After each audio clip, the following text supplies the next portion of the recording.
participer jeudi prochain à un colloque au Sénat sur l'éducation par le sport dans les quartiers prioritaires. Et donc à cette occasion, il vous sera présenté un rapport sur l'impact des clubs sportifs dans les zones urbaines sensibles.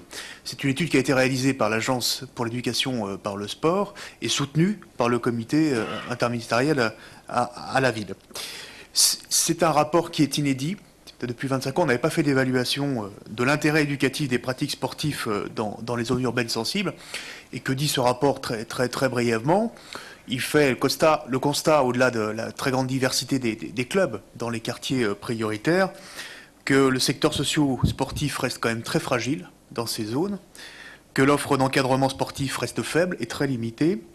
Et puis surtout, il fait le constat qu'on a tous fait sur le volet associatif, les uns et les autres dans nos interventions, qu'il y a un épuisement aujourd'hui des bénévoles, une lassitude d'un déficit de renouvellement et notamment un épuisement face à la paperasserie administrative des dossiers de subvention, sujet qu'on connaît bien.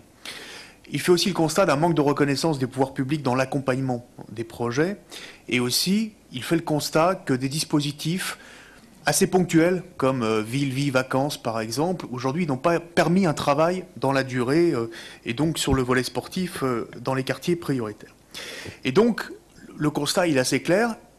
Ce rapport dit qu'il y a encore trop peu de villes qui proposent des critères socio-éducatifs dans l'attribution des subventions publiques. Et il dit aussi que très peu de clubs sportifs ont accès finalement au financement de la politique de la ville. Donc ma question elle est simple.